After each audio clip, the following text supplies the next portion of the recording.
അഭിവന്യ സേവേറിയോസ് തിരുമേനി, വികാരി ജനറൽ അച്ഛ, സഭയുടെ സെക്രട്ടറി ശ്രീ ടി.ഒ. എബ്രഹാം, സുവിശേഷ സമാജത്തിൻ്റെ ഭാരവാഹികളെ, വന്യരായ വൈദിക ശ്രേഷ്ഠരെ, പ്രിയപ്പെട്ട സഹോദരി സഹോദരന്മാരെ, ജ്ഞാനായ കൺവെൻഷനിലേക്ക് ഒരിക്കൽ കൂടി എന്നെ ക്ഷണിച്ചതിനുള്ള നന്ദിയും കടപ്പാടും വളരെ സ്നേഹത്തോടെ, അതിലേറെ വിനയത്തോടെ കൺവെൻഷന്റെ സംഘാടകരെ അറിയിക്കട്ടെ. എൻ്റെ ജന്മദിനം ആഘോഷിക്കുന്ന ദിവസത്തിൽ എൻ്റെ അമ്മയെ പ്രത്യേകമായി തിരുമനസ് സ്മരിച്ചതിനുള്ള നന്ദി ഞാൻ അറിയിക്കുകയാണ്. ഈ സഭയോടുള്ള കടപ്പാട് അവസാന ശ്വാസം വരെയും ഉള്ളിലുണ്ടാകണമെന്ന് ആഗ്രഹിക്കുകയും അങ്ങനെ തന്നെ ജീവിക്കുകയും ചെയ്യുവാൻ പരിശ്രമിക്കുകയും ചെയ്യുന്ന വ്യക്തിയാണ് ഞാൻ. എന്നും അത് എൻ്റെ മാത്രമല്ല, എൻ്റെ സഹോദരങ്ങളുടെയും മനസ്സിലുണ്ടാകും എന്ന് സൂചിപ്പിക്കട്ടെ. മുൻപ് ഞാൻ 2 പ്രാവശ്യം കൺവെൻഷനിൽ പ്രസംഗിക്കുവാൻ വന്നു എന്നാണ് ഇവിടെ പറഞ്ഞത്. ഒന്നേ ഞാൻ ഓർക്കുന്നുള്ളൂ, പ്രായം കൂടുമ്പോൾ ഓർമ്മ കുറയുമെന്നാണല്ലോ. 2 പ്രാവശ്യവും ഞാൻ കുടുംബത്തെക്കുറിച്ചാണ് സംസാരിച്ചത് എന്നാണ് പറഞ്ഞത്. ഒന്ന് ഞാൻ ഓർക്കുന്നു. അതുകൊണ്ട് തന്നെ ഇപ്രാവശ്യം മറ്റേതെങ്കിലും വിഷയം സംസാരിക്കണം എന്ന് കരുതി ഞാൻ മനസ്സുകൊണ്ട് ഒരുങ്ങുകയായി. അപ്പോഴാണ് പത്ര ദൃശ്യ മാധ്യമങ്ങൾ, ഇവിടെ സമുദായ സെക്രട്ടറി സൂചിപ്പിച്ചതുപോലെയുള്ള ദാരുണമായ സംഭവങ്ങൾ നമ്മുടെ മുൻപിലേക്ക് എത്തിച്ചത്. അത് മാത്രമല്ല, ആ സംഭവത്തിന്റെ തലേന്നും പിറ്റേന്നുമൊക്കെയായി കേരള സമൂഹത്തിൽ നടന്ന പൈശാചികമായ ചില കർമ്മങ്ങൾ കുടുംബത്തെക്കുറിച്ച് വീണ്ടും വീണ്ടും ചിന്തിക്കുവാൻ നമ്മെ പ്രേരിപ്പിക്കുന്നു എന്നുള്ള ബോധ്യമാണ് എനിക്ക് ലഭിച്ചത്. അതുകൊണ്ട് തന്നെ മറ്റൊരു തലത്തിൽ നിന്നുകൊണ്ട് കുടുംബത്തെക്കുറിച്ച് സംസാരിക്കാം എന്നാണ് ഞാൻ ആഗ്രഹിക്കുന്നത്. കാരണം ആ വിഷയത്തിന് ഒരിക്കലും ഒരു പഴമയുണ്ടാകുന്നില്ല. എന്നും അത് പുതിയ വിഷയമായി നിലകൊള്ളുകയാണ്. മനുഷ്യൻ ഉള്ളിടത്തോളം കാലം ആ വിഷയത്തിന് പുതുമയുണ്ട്. അതുകൊണ്ട് ഞാൻ സൂചിപ്പിച്ചതുപോലെ മറ്റൊരു തലത്തിൽ നിന്ന് ഞാൻ ആ വിഷയത്തെ ഒന്ന് സമീപിക്കുവാൻ ശ്രമിക്കുകയാണ്.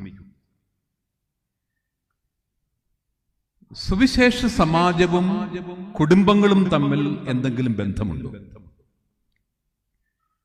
ബന്ധമുണ്ടെങ്കിൽ അതെപ്രകാരമുള്ള ബന്ധമാണ് എന്ന് പറഞ്ഞ് ഞാൻ ആരംഭിക്കാം. സുവിശേഷ സമാജവും കുടുംബങ്ങളും തമ്മിലുള്ള ബന്ധം വസ്ത്രവും നൂലും തമ്മിലുള്ള ബന്ധത്തിന് തുല്യമാണ്. ഞാൻ ആവർത്തിക്കാം. സുവിശേഷ സമാജവും കുടുംബങ്ങളും തമ്മിലുള്ള ബന്ധം വസ്ത്രവും നൂലും തമ്മിലുള്ള ബന്ധത്തിന് തുല്യമാണ്. സുവിശേഷ സമാജമാണ് വസ്ത്രം, കുടുംബങ്ങളാണ് നൂല്. ഇനി എന്താണ് വസ്ത്രവും നൂലും തമ്മിലുള്ള ബന്ധം? വസ്ത്രത്തിന്റെ ബലം എന്തിന്റെ ബലമാണ്? നൂലിന്റെ ബലം.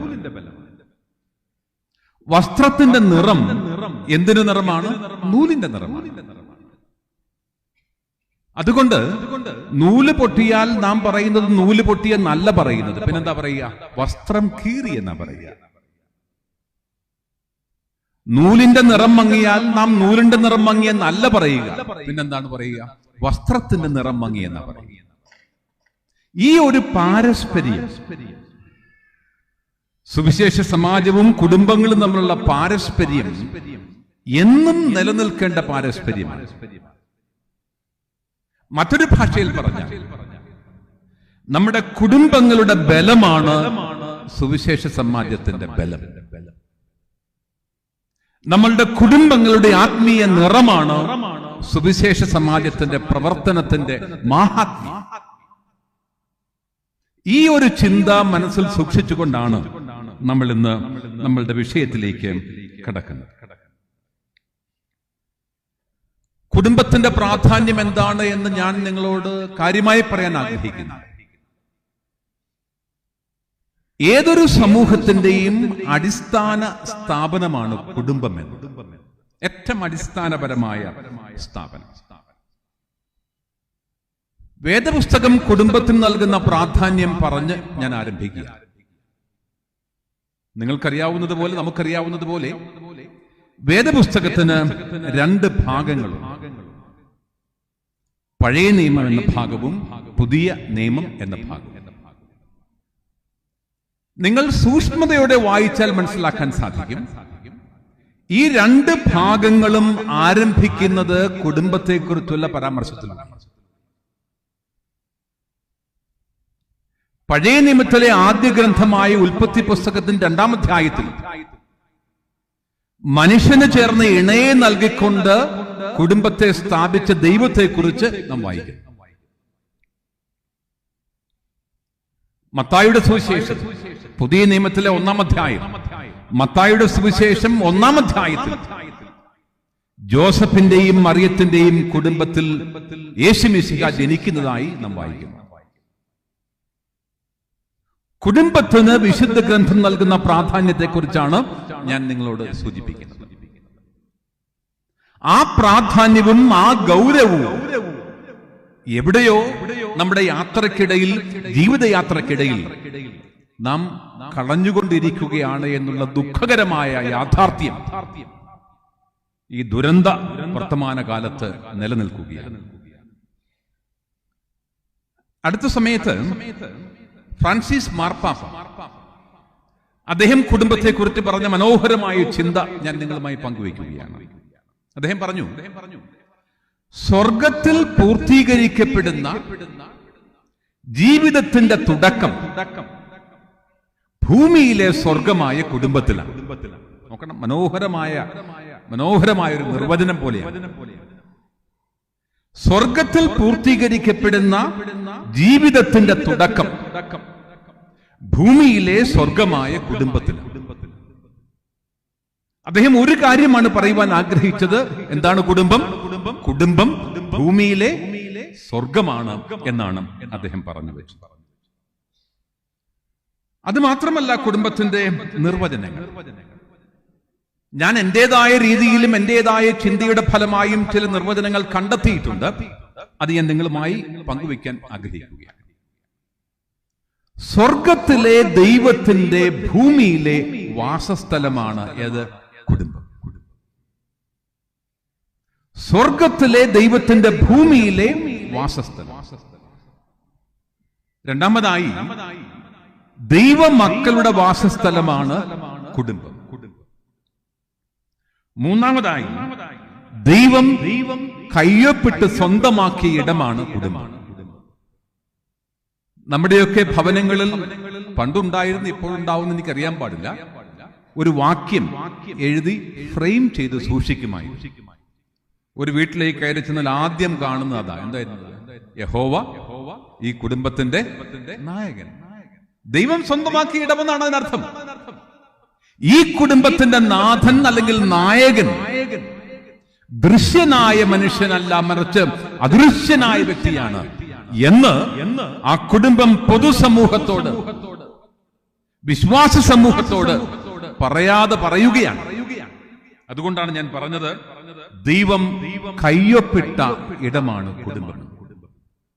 അപ്പോൾ കുടുംബത്തെക്കുറിച്ചുള്ള ഏതാനും ചില ചിന്തകൾ നിങ്ങളുടെ ശ്രദ്ധയിലേക്ക് ഞാൻ കൊണ്ടുവന്നു. ഇതൊക്കെ ഞാൻ ഇത്രയും വലിയ കാര്യമൊക്കെ പറഞ്ഞപ്പോൾ നിങ്ങൾ ഉള്ളിൽ ചിരിച്ചു കാണുമെന്ന് എനിക്കറിയാം. നിങ്ങൾ പറഞ്ഞെന്താന്ന് ഞാൻ പറയട്ടെ? സാറേ, അനുഭവിച്ചു നോക്കണം, അപ്പൊ അറിയാന്ന് പറയും. സാർ വലിയ കാര്യമൊക്കെ പറഞ്ഞു, അനുഭവിച്ചു നോക്കണം. ഞാനൊരു യാത്രയിലായിരുന്നപ്പോൾ ഒരു അധ്യാപിക എന്നെ ഫോൺ ചെയ്തു. അവർക്കറിയേണ്ടത് അവരുടെ മകന് ഏത് കോളേജിൽ പഠിക്കണം, ഏത് കോഴ്സ് പഠിക്കണം, ഏത് കോഴ്സ് പഠിച്ചാലാണ് പെട്ടെന്ന് ജോലി കിട്ടുക. ഇതാണ് അവർക്കറിയേണ്ടത്. ഞാൻ വിദ്യാഭ്യാസ മേഖലയിലുള്ള ആളായിരുന്നത് കൊണ്ട് അല്പം ജ്ഞാനം അതിനെപ്പറ്റിയൊക്കെ എനിക്കുണ്ട്. ഞാൻ ആ കാര്യങ്ങളൊക്കെ അവരോട് പറഞ്ഞു. തിരികെ എന്തെങ്കിലും ചോദിക്കണമല്ലോ എന്ന് കരുതി ഞാൻ അവരോട് ചോദിച്ചു, ടീച്ചറെ, കുടുംബജീവിതമൊക്കെ എങ്ങനെ പോകുന്നു? ഉടൻ വന്ന് മറുപടി, ഓർപ്പിക്കരുത് എന്നെ കാര്യം, ആ കാര്യം എന്നെ ഓർപ്പിക്കരുത് എന്ന് പറഞ്ഞാൽ സ്വന്തം കുടുംബത്തെ കുറിച്ച് ഓർമ്മിക്കുവാൻ പോലും ഇഷ്ടമില്ലാത്ത അനേകർ നമ്മുടെ സമൂഹത്തിൽ ഉള്ള സാഹചര്യത്തിലാണ് ഞാൻ പറഞ്ഞത് ഭൂമിയിലെ സ്വർഗമാണ് കുടുംബം.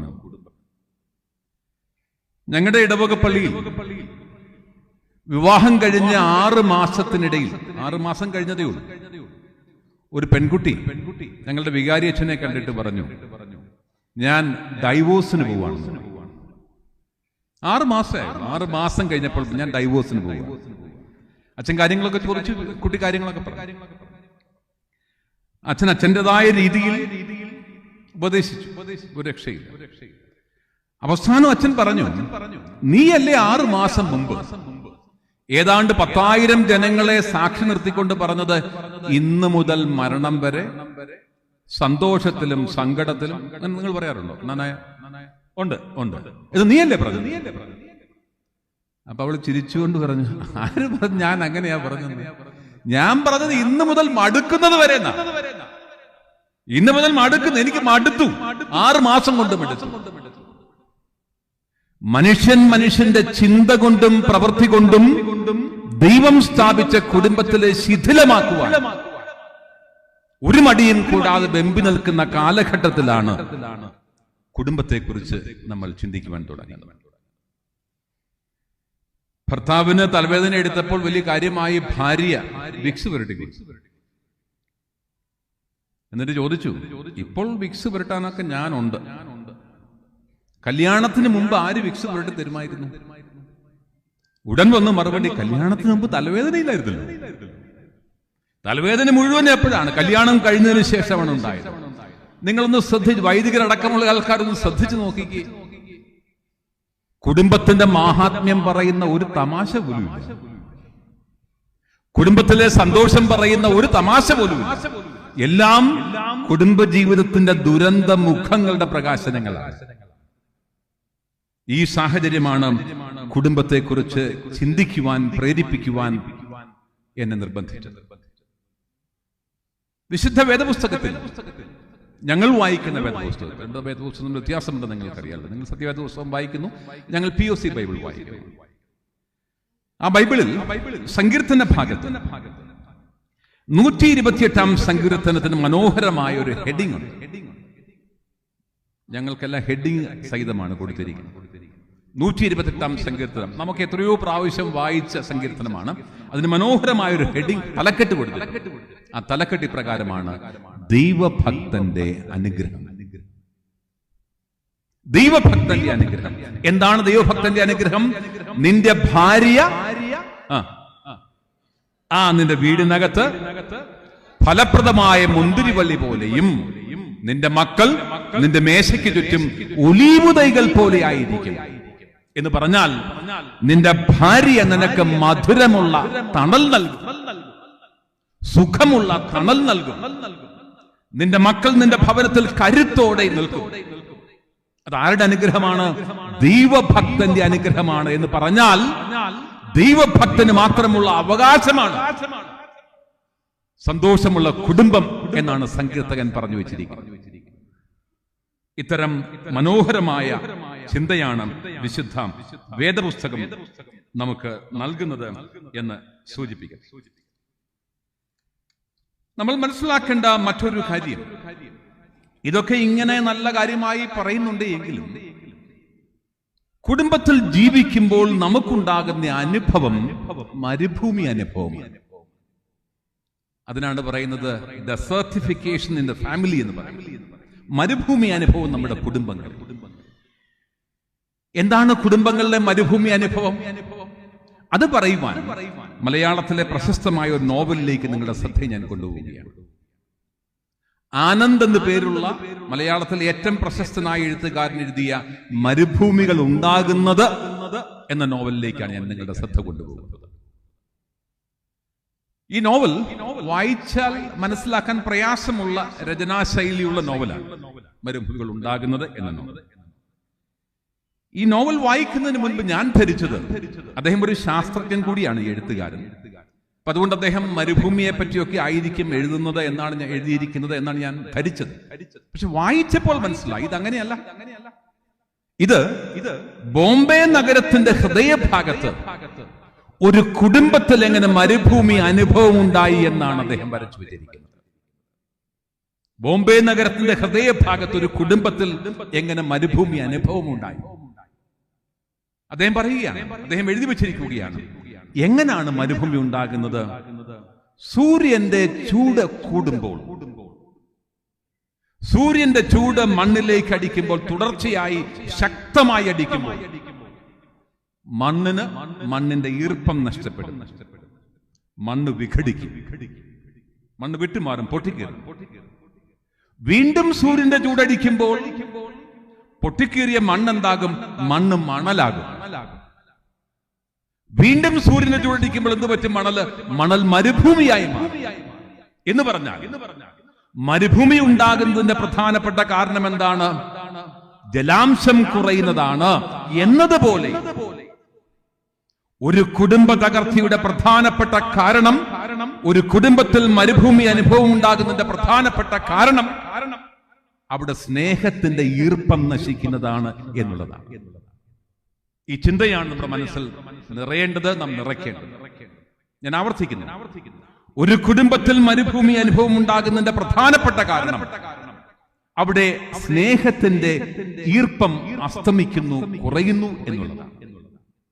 അതുകൊണ്ട് ഇനിയുള്ള സമയത്ത് എങ്ങനെയാണ് നമുക്ക് ഈ സ്നേഹത്തിന്റെ ഈർപ്പം നമ്മുടെ ഭവനത്തിൽ നിലനിർത്തുവാൻ സാധിക്കുന്നത് എന്ന് നമുക്കൊന്ന് നോക്കാം.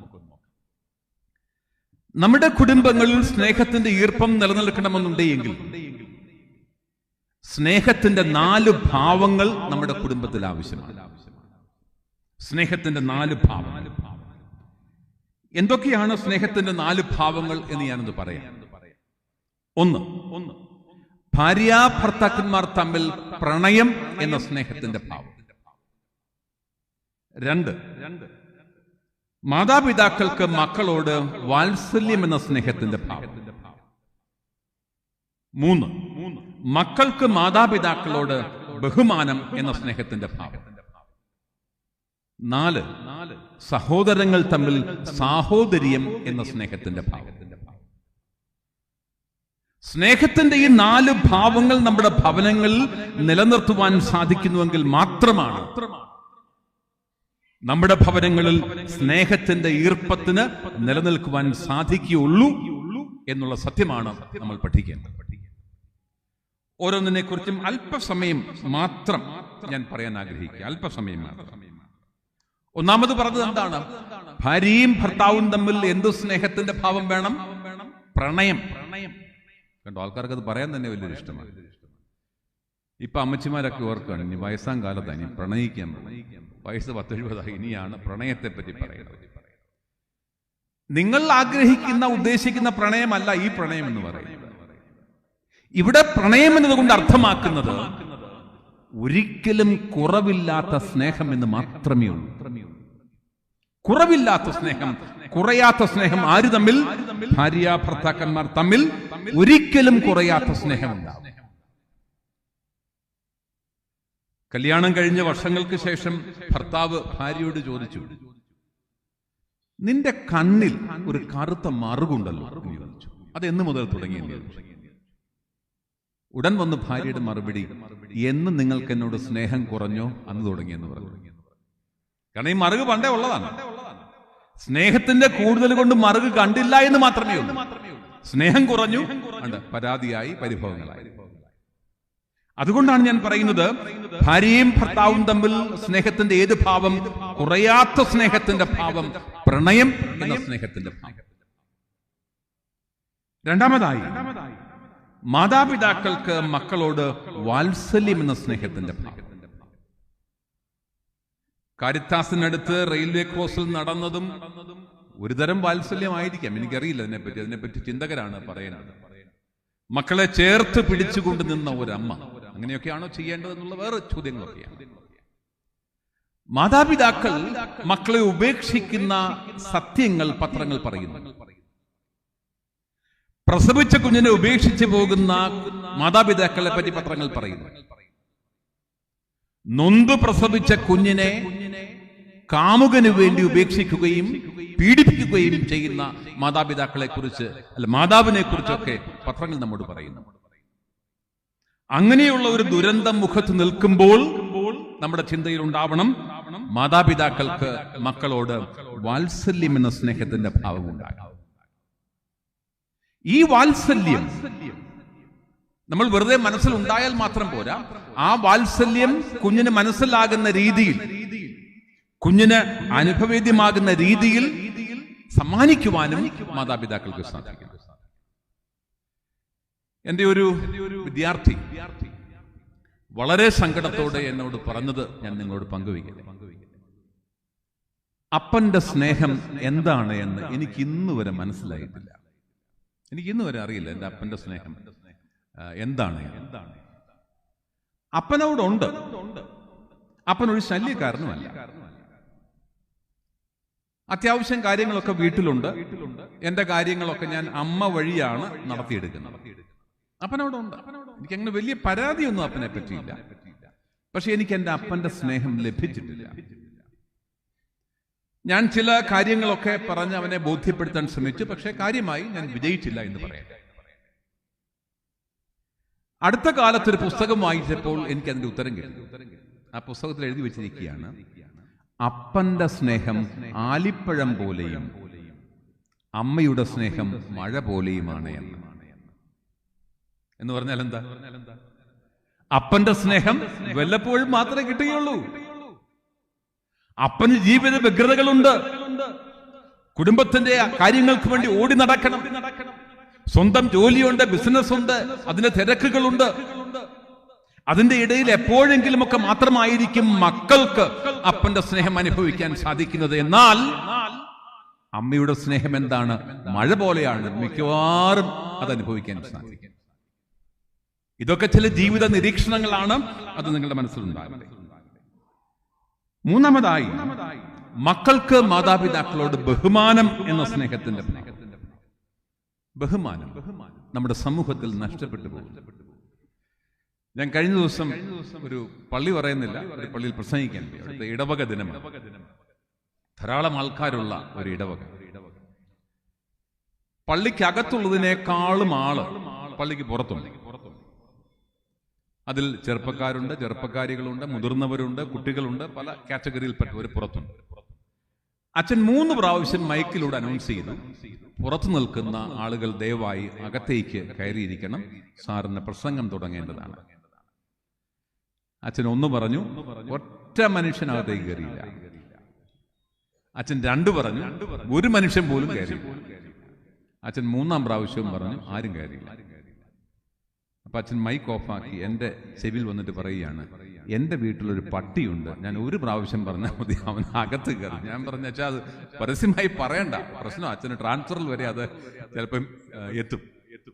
ഞാൻ പറയാൻ ശ്രമിക്കുന്നത്, നമുക്ക് മക്കൾക്ക് മാതാപിതാക്കളോട് മാത്രമല്ല ബഹുമാനം നൽകേണ്ടവരോടെല്ലാം ബഹുമാനം കുറയുന്ന ഒരു ദുരന്ത സാഹചര്യത്തിൽ കുടുംബത്തിൽ സ്നേഹം നിലനിൽക്കണമെന്നുണ്ടെങ്കിൽ മക്കൾ മാതാപിതാക്കളെ ബഹുമാനിക്കണം. ഞാൻ എൻ്റെ അപ്പനൊരു പട്ടാള ഉദ്യോഗസ്ഥനായിരുന്നു. അതുകൊണ്ട് നിങ്ങൾക്കറിയാമല്ലോ, ഒരു പട്ടാള ഉദ്യോഗസ്ഥന്റെ മകനായി ജീവിക്കുക എന്ന് പറയുമ്പോൾ അന്നൊക്കെ വലിയ പ്രയാസം. ഇന്നത് ഓർത്ത് ദൈവത്തിന് നന്ദി പറയാം. അപ്പൊ അദ്ദേഹം വളരെ കർശനമായ ചിട്ടയാണ് ഞങ്ങളുടെ വീട്ടിൽ. ഞങ്ങൾ 5 മക്കളാണ്. ഡാഡി പറയും, രാവിലെ 7 മണിക്ക് നമുക്ക് എവിടെയെങ്കിലും പോകണം, തീരുമാനിച്ചിരിക്കാൻ. രാവിലെ 7 ടൈമൊക്കെ പറയും. 7 മണിക്ക് 3 മക്കളെ റെഡി ആയിട്ടുള്ള എങ്കിൽ ഡാഡി 3 മക്കളെയും കൊണ്ടുപോകും. 2 മക്കളെ നോക്കി നിൽക്കുന്ന പരിപാടിയൊന്നും ഞങ്ങളുടെ അപ്പനില്ല. അത്ര കർശനമാണ്. അതുകൊണ്ട് തന്നെ നമുക്ക് എല്ലാ കാര്യങ്ങളിലും ഇപ്പോഴും നമുക്കൊരു ചിട്ടയുണ്ട്. ഞാൻ എൻ്റെ അപ്പനെ ഒരിക്കൽ പോലും ധിക്കരിച്ചിട്ടില്ല, ഒരിക്കൽ പോലും. പക്ഷെ ഒരിക്കൽ മാത്രം ഡാഡി എന്നോടൊരു കാര്യം പറഞ്ഞു. ഞാൻ പരസ്യമാക്കാൻ ആഗ്രഹിക്കാത്തതുകൊണ്ട് പറയാത്തതാണ്. എന്നോടൊരു കാര്യം പറഞ്ഞു. ഞാൻ പറഞ്ഞു പറ്റത്തില്ല. മുഖത്ത് നോക്കിയാൽ മതി, പറ്റത്തില്ല. കാരണം ഞാനൊന്ന് പ്രീഡിഗ്രിക്കാരനായി, മീശയൊക്കെ വന്നു. അപ്പൊ തലമുടിയൊക്കെ പഴയ കാലമാണ്, തലമുടിയൊക്കെ വളരാൻ തുടങ്ങി. ഹിപ്പി ഞങ്ങളുടെ പ്രീഡിഗ്രി കാലം എന്ന് പറഞ്ഞാൽ 75-കൾ, 1975. അപ്പൊ ആ സമയത്താണ് തലമുടിയൊക്കെ നീണ്ടു വളർന്നത്, മീശയൊക്കെ വന്നു. നമ്മൾ ഇടയ്ക്കിടയ്ക്ക് മീശ തപ്പി നോക്കും. മീശ അങ്ങനെ ആരോട് പറഞ്ഞിട്ടുണ്ട്, മീശ ഇങ്ങനെ പിടിച്ചുകൊണ്ടിരുന്ന മീശ വളരും, അതുകൊണ്ട് ഇടയ്ക്കിടയ്ക്ക് ഇതൊക്കെ ചെയ്യും. അപ്പോഴാണ് അപ്പൻ ഈ ആവശ്യമില്ലാത്ത കാര്യം പറയുന്നത്. അപ്പൻ ഞെട്ടിപ്പോയി, സ്തബ്ധനായി. അപ്പൻ ഒരിക്കലും പ്രതീക്ഷിച്ചില്ല മകൻ ഇങ്ങനെ അപ്പനോട് മുഖത്ത് നോക്കി പറ്റില്ല എന്ന് പറയും. അപ്പൻ എന്നെ വഴക്കൊന്നും പറഞ്ഞില്ല, ഒന്നും പറഞ്ഞില്ല. അമ്മ എന്നോട് വന്ന് ചോദിച്ചു. അമ്മ കേൾക്കാതാണ് ഞാനിത് പറയാം. അമ്മ അടുക്കളയിലെ മറ്റൊരാൾ. അമ്മ, നീ ഡാഡിയോട് അങ്ങനെ പറഞ്ഞു? ഞാൻ പറഞ്ഞു. അത് ഡാഡിക്ക് വേദനയായി. ആ, ഡാഡി ഇച്ചിരി വേദനയൊക്കെ അനുഭവിക്കണം. ഞാൻ വളരില്ലേ, എനിക്ക് ഇച്ചിരി അഭിമാനമൊക്കെ തോന്നുന്ന സമയമല്ലേ. ഡാഡി ഒരല്പം വേദനയൊക്കെ അനുഭവിക്കണം. എന്നാലും അത് മക്കൾ മാതാപിതാക്കളെ അങ്ങനെ വേദനിപ്പിക്കാൻ പാടില്ല. പക്ഷെ ഞാൻ കുനിയാനൊന്നും തയ്യാറായില്ല, ഞാൻ ക്ഷമ പറയാനൊന്നും തയ്യാറായില്ല. എന്റെ അഭിമാനം സമ്മതിക്കില്ല. പക്ഷെ ഞാൻ ഡാഡിയുടെ മുറിയുടെ വാതിൽ കൂടി പോകുമ്പോൾ, അന്ന് വൈകിട്ട് ഡാഡിയുടെ മുറിയുടെ വാതിൽ കൂടി പോകുമ്പോൾ അകത്തു നിന്ന് ഒരു ശബ്ദം കേൾക്കുകയാണ്, ഒരു അശരീരി പോലെ ഒരു ശബ്ദം. മോനിൽ നിന്ന് ഞാനിത് പ്രതീക്ഷിച്ചില്ല. കാരണം ഒരു പിതാവിന്റെ പ്രതീക്ഷ മുഴുവനും തകരുകയാണ്. ഏക മകനാണ് ഞാൻ. ആ മകനിൽ അർപ്പിച്ചിരിക്കുന്ന പ്രതീക്ഷകൾ മുഴുവനും അവൻ നിഷേധിയായി പോയി. നിങ്ങൾ ആലോചിച്ച് നോക്കിക്കേ, ഒരു പിതാവിന് കിട്ടേണ്ട ബഹുമാനം കുറഞ്ഞു പോയപ്പോൾ എന്റെ പിതാവ് അനുഭവിച്ച വേദന, സങ്കടം, ദുഃഖം, തകർച്ചയുടെ അനുഭവം. സഹോദരങ്ങളെ, അതുകൊണ്ടാണ് ഞാൻ പറയുന്നത്, നമ്മുടെ കുടുംബത്തിൽ സ്നേഹത്തിന്റെ ഈർപ്പം നിൽക്കണമെന്നുണ്ടെങ്കിൽ മക്കൾ മാതാപിതാക്കളെ ബഹുമാനിക്കണം. ഞാൻ വളരെയേറെ താല്പര്യത്തോടെ വായിക്കുന്ന, ഇപ്പോഴും വായിച്ചുകൊണ്ടിരിക്കുന്ന, അതിന്റെ പ്രഭാഷണങ്ങളൊക്കെ നടത്തുന്ന ഒരു വ്യക്തിയാണ് തിരുക്കുറൾ എന്ന ഗ്രന്ഥം. തിരുക്കുറൾ എന്ന് പറയുന്നത് തമിഴിന്റെ ബൈബിൾ എന്നാണ്. തമിഴിന്റെ ബൈബിൾ. അപ്പൊ ആ ബൈബിൾ, അവർക്ക് ബൈബിളാണ്, നമുക്ക് ബൈബിളല്ല. അവർ ബൈബിൾ പോലെ സൂക്ഷിക്കുന്ന ഒരു വലിയ, ബൈബിളിന് അത്രയും വലിപ്പമുള്ള ഒരു തമിഴ് ഗ്രന്ഥമാണ് തിരുവള്ളുവർ രചിച്ച തിരുക്കുറൾ. നിങ്ങൾ അദ്ദേഹത്തിന്റെ പ്രതിമ കണ്ടു കാണും. നമ്മളുടെ കന്യാകുമാരിയിൽ പോയാൽ വിവേകാനന്ദ പാറയിൽ പോകുമ്പോൾ തൊട്ടപ്പുറേ ഒരു വലിയപ്പൻ കൈയും കെട്ടി നിൽക്കുന്നതാണ്. അതാണ് തിരുവള്ളുവർ എന്ന് പറയുന്നത്. അദ്ദേഹത്തിന്റെ ഒരു കുറൾ എന്ന് പറഞ്ഞാൽ ഈരടി എന്ന അർത്ഥം. 2 വരി കവിതയ്ക്കാണ് കുറൾ എന്ന് പറയുന്നത്. ഇപ്രകാരം എഴുതി വെച്ചിരിക്കുകയാണ്: മക്കൾ എന്താണ് മാതാപിതാക്കൾക്ക് കൊടുക്കേണ്ടത്? അദ്ദേഹം ചോദിക്കുകയാണ്, മക്കൾ എന്താണ് മാതാപിതാക്കൾക്ക് കൊടുക്കേണ്ടത്? ഞാൻ ചില സ്കൂളിലൊക്കെ പോകുമ്പോൾ, അല്ലെ PTA മീറ്റിങ്ങിന് പോകുമ്പോഴൊക്കെ ഇങ്ങനെ ചോദിക്കും. പിള്ളേരോട് തന്നെ ചോദിക്കും, എന്താണ് കൊടുക്കേണ്ടത്? പിള്ളേർ പറയും, സ്നേഹം കൊടുക്കണം, ബഹുമാനം, സന്തോഷം, ഇത് കൊടുക്കണമെന്ന് പിള്ളേർ പറയും. ഞാനിങ്ങനെ അതിന്റെ കണക്കെടുക്കുമ്പോൾ ഫ്രണ്ടിൽ എഴുതുന്ന ഒരു അമ്മ പറഞ്ഞു, ഇവന്മാർ ഇതൊന്നും തരണ്ട, ഒരു അല്പം സമാധാനം തന്നാൽ മതിയായിരുന്നു. സ്നേഹവും വേണ്ട, ബഹുമാനം വേണ്ട, ഒന്നും വേണ്ട. തിരുവള്ളുവർ എന്താ പറയുന്നത് നമുക്ക് നോക്കാം. അദ്ദേഹം പറയാണ്, ഒരു പൊതുസഭയിൽ വെച്ച് നിങ്ങളെ ചൂണ്ടിക്കൊണ്ട് നിങ്ങളുടെ പിതാവോ മാതാവോ നിങ്ങളോട് ചോദിക്കണം. നിങ്ങളെ ചൂണ്ടിക്കൊണ്ട് നിങ്ങളുടെ പിതാവിനോടോ മാതാവിനോടോ ചോദിക്കണം, ഈ കുഞ്ഞിനെ കിട്ടാൻ എവിടെയാ നേർച്ച നേർന്നത്? ഈ കുഞ്ഞിനെ കിട്ടാൻ എവിടെയാ തപസ് ചെയ്തത് എന്ന് ചോദിക്കണം. ഇപ്പൊ എന്താ ചോദിക്കുന്നത്? എവിടുന്ന് കിട്ടി ഈ സാധനത്തെ? ഇതെങ്ങനെ സംഘടിപ്പിച്ചു? ഈ സാധനത്തെ എങ്ങനെ ഒപ്പിച്ചെടുത്തു എന്ന് പറഞ്ഞാൽ, മക്കൾ മാതാപിതാക്കൾ കൊടുക്കേണ്ടത് അവരെ ചൊല്ലി അഭിമാനിക്കുവാനുള്ള 1000 മുഹൂർത്തങ്ങളാണ്. അങ്ങനെയുണ്ടെങ്കിൽ മാത്രമാണ് നമ്മുടെ കുടുംബത്തിൽ സ്നേഹത്തിന്റെ ഈർപ്പം നിലനിൽക്കുകയുള്ളൂ. 4ാമതായി, സഹോദരങ്ങൾ തമ്മിൽ സാഹോദര്യം എന്ന സ്നേഹത്തിന്റെ ഈർപ്പം വേണമെന്ന് പറയും. എന്റെ ഒരു അടുത്ത സുഹൃത്തിന്റെ പിതാവ് മരിച്ചു. എന്നെ വിളിച്ചു പറഞ്ഞു, എന്റെ പിതാവ് മരിച്ചു, സംസ്കാരം ഇന്ന ദിവസമാണ്, ഇത്രാം തീയതിയാണ്, ഇന്ന പള്ളിയിലാണ്, നീ വരണം എന്ന് പറഞ്ഞു. എനിക്ക് എവിടെയോ പ്രോഗ്രാമിലാണ്. ഞാൻ പറഞ്ഞു, പള്ളിയിലേക്ക് വരാം എന്ന് പറഞ്ഞു. അത് മതി, ധാരാളം മതി. അതാ സന്തോഷം, അതാണ് സന്തോഷം എന്ന് പറയുന്നത്. ഞാൻ അപ്പോഴും എനിക്ക് അതാണ് സന്തോഷം എന്ന് പറയേണ്ട കാര്യം തന്നെ. വീട്ടിൽ വരുന്നല്ലേ സന്തോഷം. പക്ഷെ എനിക്ക് നേരത്തെ വരാൻ പറ്റിയത് കൊണ്ട് ഞാൻ വീട്ടിൽ നിന്ന് ഞാൻ അവിടെ എല്ലാം എൻ്റെ കൂട്ടുകാരനെ തപ്പി നടക്കുകയാണ്. എൻ്റെ കൂട്ടുകാരൻ അവൻ ഇവിടെ വരത്തില്ല. പിന്നെ അവൻ പള്ളി മാത്രമേ വരത്തുള്ളൂ. എന്താ ഈ വീട്ടിൽ അവൻ കയറില്ല. സഹോദരങ്ങളുമായിട്ടുള്ള സ്പർദ്ധ മൂലം, വൈരാഗ്യം മൂലം ഈ ഭവനത്തിൽ അവൻ കാലുവെക്കില്ല. അവൻ ശവക്കോട്ടയിൽ മാത്രമേ വരികയുള്ളൂ. അങ്ങനെയുള്ള ഒരു ഭവനത്തിൽ സ്നേഹത്തിന്റെ ഈർപ്പം എങ്ങനെ നിലനിൽക്കും എന്ന് നമ്മൾ സംശയിക്കും. അതുകൊണ്ടാണ് ഞാൻ നിങ്ങളോട് പറഞ്ഞത്, നമ്മുടെ കുടുംബത്തിൽ സ്നേഹത്തിന്റെ ഈർപ്പം നിലനിൽക്കണമെന്നുണ്ടെങ്കിൽ സ്നേഹത്തിന്റെ 4 ഭാവങ്ങൾ വേണം: പ്രണയം, വാത്സല്യം, ബഹുമാനം, സാഹോദര്യം. ഇത് മാത്രം കൊണ്ട് കാര്യമാകില്ല. ഇത് മാത്രം കൊണ്ട് സ്നേഹത്തിന്റെ ഈർപ്പം നിലനിൽക്കുമെന്ന് നമ്മൾ ധരിക്കേണ്ട കാര്യം. ഞാൻ പറയും, നമ്മുടെ കുടുംബങ്ങളിൽ സ്നേഹത്തിന്റെ 4 മേശകൾ കൂടിയാണ്. സ്നേഹത്തിന്റെ 4 മേശകൾ. ആ മേശകളെ കുറിച്ച് ഞാൻ ഒരു ബ്രേക്ക് ആവശ്യമാണെന്ന് തോന്നുന്നു. സ്തോത്ര കാഴ്ച എടുക്കണ്ടേ? അത് കഴിയുമ്പോഴേക്കും ഞാൻ അതിനെക്കുറിച്ച് പറയാം. നമുക്കിപ്പോൾ സ്തോത്ര കാഴ്ചയ്ക്ക് വേണ്ടി വേണ്ട നിർദ്ദേശങ്ങൾ ബഹുമാനപ്പെട്ട വൈദികർ നിങ്ങൾക്ക് നൽകും. നമ്മളുടെ ഭവനങ്ങളിൽ സ്നേഹത്തിന്റെ ഈർപ്പം നിലനിർത്തുവാനും മരുഭൂമി അനുഭവത്തിന് അറുതി വരുത്തുവാനും നാം എന്താണ് ചെയ്യേണ്ടത് എന്ന് ഞാൻ പറഞ്ഞു തുടങ്ങിയതാണ്. ഇപ്പോൾ ഞാൻ പറയുകയാണ്, നമ്മുടെ ഭവനങ്ങളിൽ സ്നേഹത്തിന്റെ ഈർപ്പം നിലനിൽക്കണമെന്നുണ്ടെങ്കിൽ 4 മേശകൾ നമ്മുടെ ഭവനത്തിൽ ആവശ്യമാണ്. 4 tables, 4 മേശകൾ. എന്തൊക്കെയാണ് എന്ന് ഞാൻ പറയാം, അല്പം വിശദീകരിക്കുകയും ചെയ്യാം. ഒന്നാമത്തെ ടേബിൾ ഡിവൈൻ ടേബിൾ എന്ന മേശയാണ്. രണ്ടാമത്തെ ടേബിൾ ഡൈനിങ് ടേബിൾ എന്ന മേശയാണ്. മൂന്നാമത്തെ ടേബിൾ ഡയലോഗ് ടേബിൾ എന്ന മേശയാണ്.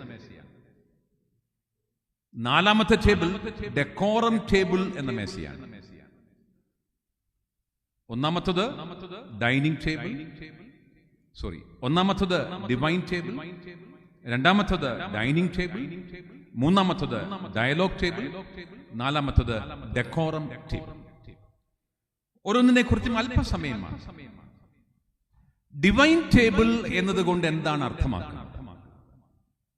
ഡിവൈൻ ടേബിൾ എന്നതുകൊണ്ട് അർത്ഥമാക്കുന്നത് നമ്മുടെ കുടുംബത്തിൽ നിലനിൽക്കേണ്ട ആത്മീയതയാണ്.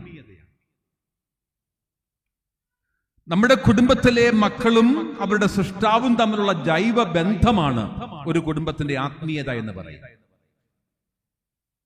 എപ്പോഴും ദൈവത്തെ വിളിച്ച് അപേക്ഷിക്കുന്ന, ദൈവത്തോട് യാചിക്കുന്ന, ദൈവത്തിന്റെ പരിധിയിൽ ജീവിക്കുന്ന ആ ഒരു അവസ്ഥയ്ക്കാണ് നമ്മൾ പറയുന്നത് ഡിവൈൻ ടേബിൾ എന്ന് പറയുന്നത്. എൻ്റെ അമ്മ നിങ്ങൾ കുർച്ചി സ്കൂളിലാണെന്ന് പറഞ്ഞിരുന്നല്ലോ. അന്ന് ഞങ്ങൾക്ക് കത്തോലിക്കർക്ക് ബൈബിൾ ഇല്ലാത്ത കാലം. ഞങ്ങൾക്ക് ബൈബിളില്ല. അപ്പൊ അമ്മയ്ക്ക് അമ്മയുടെ കൂട്ടുകാരി, എനിക്ക് തോന്നുന്നത് കേളചന്ദ്രയിലെ ജോളി ടീച്ചർ ആണെന്നാണ് എൻ്റെ ഒരു ചെറിയ ഓർമ്മയാണ്. ടീച്ചർ എൻ്റെ അമ്മയ്ക്ക് ഒരു ചെറിയ ബൈബിളും വേറൊരു ബൈബിൾ വേറെ മറിയാമ്മ ടീച്ചർ, ടീച്ചറിന്റെ വീട്ടുകാർ എനിക്ക് മറന്നുപോയി. പഞ്ചായത്ത് മെമ്പറൊക്കെ ആയിരുന്നു മറിയാമ്മ ടീച്ചർ. അവിടെയൊക്കെ ഞാൻ സ്ഥിരം പോയിക്കൊണ്ടിരുന്ന കക്ഷിയാണ്. ഈ ബൈബിള് ജോളി ടീച്ചറാണ് കൊടുത്തത്. ബൈബിള് അമ്മ എനിക്കും ഉണ്ടതാണ്, നിന്റെ കയ്യിൽ വെച്ചോ എന്ന് പറഞ്ഞു. എന്നിട്ട് യാത്ര പോകുമ്പോൾ നിർബന്ധമായും ബാഗിനുള്ളിൽ ബൈബിൾ ഉണ്ടാവണം. അതാണ് അമ്മയുടെ ഒരു നിർബന്ധം. ഓക്കെ, ഞാൻ എവിടെയെങ്കിലും യാത്ര പോകാൻ വേണ്ടി ഇറങ്ങിയാൽ ഉടൻ അമ്മ ചോദിക്കും, എടുത്തോ എന്ന് ചോദിക്കും. ഇന്ന് അങ്ങനെ ചോദിച്ചാൽ എന്താ അർത്ഥം? ഭാര്യ ഭർത്താവിനോട് ചോദിക്കാൻ എടുത്തോ എന്ന് ചോദിച്ചാൽ എന്താ അർത്ഥം? മൊബൈൽ എടുത്തോ അല്ലെ? മൊബൈൽ എടുത്തോ എന്ന് പറഞ്ഞാൽ ഉടൻ അത് അടുത്ത ചോദ്യം ചോദിക്കും, എടുത്തോ എന്ന് പറഞ്ഞാൽ എന്താ അർത്ഥം? ചാർജർ എടുത്തോ അല്ലെ? അന്ന് പിന്നെ മൊബൈൽ ഒന്നും ഇല്ലല്ലോ, ചാർജർ ഒന്നുമില്ല. അമ്മ എടുത്തോ എന്ന് ചോദിച്ചാൽ ബൈബിൾ എടുത്തോ എന്നാണ്. അപ്പോൾ ഞാൻ ബൈബിൾ എടുത്തിട്ടുണ്ട്. ഞാൻ അമ്മയോട് പറയാം, അമ്മ എടുത്തിട്ടുണ്ട്. അഭിവന്യ തിരുമനസ്സിരിക്കുന്ന സദസ്സിൽ ഒരു കുംഭസാരം പോലെ വൈദികരുടെ സാന്നിധ്യത്തിൽ ഞാൻ പറയട്ടെ, ഞാൻ ഒരിക്കൽ പോലും ഈ ബൈബിള് തുറന്നു വായിച്ചിട്ടില്ല. എല്ലാ യാത്രയിലും കൊണ്ടുപോകും എന്നുള്ളതല്ലാതെ ഒരിക്കൽ പോലും, കുംഭസാരം പോലെ പറയുകയാണ്, ഒരിക്കൽ പോലും ഈ ബൈബിൾ തുറന്നു വായിച്ചിട്ടില്ല. അമ്മ അത് ചോദിച്ചിട്ടുമില്ല, വായിച്ചോ? പക്ഷെ ഒരു അമ്മയുടെ പ്രതീക്ഷ എന്താണ്? അതാണ് നമ്മൾ മനസ്സിലാക്കേണ്ടത്. എന്റെ മകന് വചനത്തിന്റെ സംരക്ഷണമുണ്ട്, എന്റെ മകന് വചനത്തിന്റെ സാമീപ്യമുണ്ട് എന്നുള്ള വലിയ പ്രതീക്ഷയാണ് ആ അമ്മയുടെ പ്രതീക്ഷ.